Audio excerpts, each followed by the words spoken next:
when a racist pilot pushes a millionaire black entrepreneur too far mid-flight, an unexpected disaster forces him to confront the man he underestimated. The shocking twist that followed left everyone speechless. Eric Daniels leaned back into the soft leather seat of the private jet, feeling the familiar blend of excitement and responsibility that came with his position. At 39, he had built his life from humble beginnings into one of success and influence. Now the head of a globally recognized renewable energy company, he was on his way to London to speak at an international summit on sustainability. This flight was meant to be a quiet prelude to the intensity of upcoming meetings, but something about it felt wrong from the start. The cabin was sleek and tastefully decorated, with muted colors and modern design. Across the aisle sat an elegantly dressed middle-aged woman who was scrolling intently on her phone. Next to her, a man in his 50s was engrossed in a thick paperback. The faint clinking of glasses came from the galley, where the flight attendant was busy arranging refreshments. Eric glanced out of the window at the endless expanse of clouds, trying to shake off the unease he couldn't quite pinpoint. A sudden jolt interrupted his thoughts, though it wasn't turbulence. The source of the disruption was Andrew Wallace, the pilot, brushing past Eric's seat with a force that felt intentional. Startled, Eric looked up. "Do you mind?" Andrew snapped, his voice sharp. "This isn't a public bus. Stay seated." Eric blinked, confused by the hostility. "I was just grabbing my—" Andrew cut him off. "This is a private jet. You're not the only one here, you know." The words hung in the air, heavy with implied disdain. Eric's jaw tightened, but he forced himself to remain calm. Years of dealing with people like Andrew had taught him to pick his battles wisely. The older woman across the aisle glanced up briefly before returning to her phone. Eric exhaled, set the folder he'd retrieved in his lap, and watched as Andrew retreated to the cockpit, muttering something under his breath. The words were faint, but Eric caught enough. Out of their lane. Eric's grip on the armrest tightened as he processed the remark. He had faced microaggressions before, sometimes overt racism, but each encounter left its own sting. This time, though, he decided to let it go. After all, he wasn't here to confront someone's prejudice. He had more important things to focus on. Minutes later, the flight attendant approached him with an apologetic smile, offering a drink. Her warmth was a small comfort, but the tension lingered. Andrew's behavior gnawed at Eric, souring what should have been a straightforward journey. Eric's attempts to focus on the documents in front of him were futile. Andrew's hostility played on repeat in his mind. As the hours passed, his frustration simmered, but he kept it contained, unwilling to let the man's actions dictate his mood.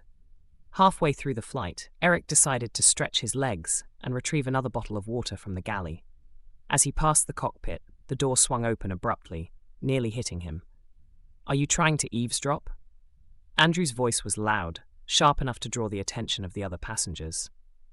Eric stopped mid-step.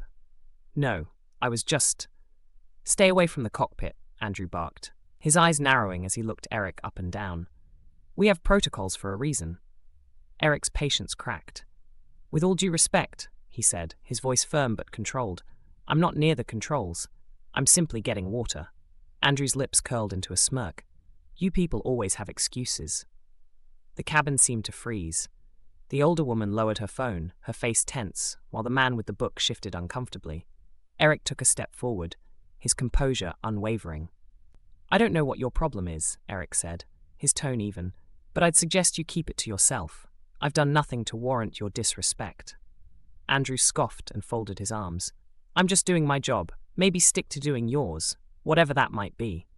The flight attendant appeared, her face flushed with embarrassment. "Mr. Wallace," she said quietly, "is everything all right?" "Fine," Andrew replied, glaring at Eric one last time before retreating into the cockpit. The door slammed shut, reverberating through the cabin. Eric returned to his seat, gripping the armrest as he tried to steady his thoughts. He could feel the weight of the other passengers' gazes on him, their discomfort palpable but unspoken. Minutes later, the plane jolted sharply. At first, Eric assumed it was turbulence, but the erratic movement felt different, mechanical rather than atmospheric. The fasten seatbelt sign blinked on, accompanied by a chime, and the flight attendant hurried to secure loose items. Then the oxygen masks deployed with a hiss. A collective gasp swept through the cabin. Eric's instincts told him the situation was serious. He glanced at the cockpit door, his mind racing. Whatever was happening, Andrew didn't seem equipped to handle it. The cockpit door burst open, and Andrew stumbled into the cabin, his face pale and drenched in sweat. "Can anyone here fly a plane?" he blurted, his voice cracking. The older woman stared at him, slack-jawed, while the man with the book shook his head frantically. Eric's chest tightened. He wanted to let Andrew figure it out on his own, but the stakes were too high. "I can," Eric said, his voice cutting through the chaos. Andrew's head snapped toward him, disbelief etched across his face. "You? Don't be ridiculous." Eric stood, his frame steady despite the trembling plane. "I'm a licensed pilot. Do you want my help or not?" Andrew hesitated, his face a mix of resistance and panic. Another violent jolt sent him stumbling into a seat. His silence was an unspoken surrender. Eric moved into the cockpit, his confidence unwavering. The dashboard was a mess of blinking warning lights, and the controls shook violently in his hands. Years of training and private flights kicked in as he assessed the situation. The plane had been flying unevenly for miles, throwing its balance off entirely. Adjusting the flaps, Eric muttered to himself, "Stabilizing the yaw axis. Let's level this out." Andrew hovered in the doorway, his bravado gone. "You're really a pilot?" he asked, his voice tinged with disbelief.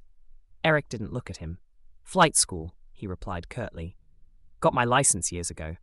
Andrew muttered something under his breath, but Eric ignored him, focused on saving the plane. With each adjustment, the jet's movements became steadier. The warning lights dimmed one by one, and the turbulence eased. Behind him, the cabin fell silent as the passengers realized the crisis was abating. The older woman's tense expression softened, and the man with the book let out an audible sigh of relief.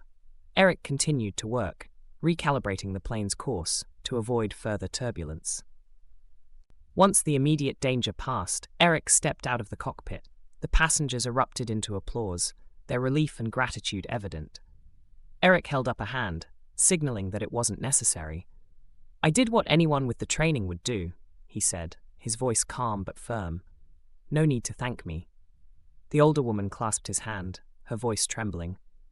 "If it weren't for you, I don't know what would have happened." Eric's gaze shifted to Andrew, who sat slumped in a corner, his head in his hands. The once confident pilot now looked defeated. Eric didn't feel anger, only pity.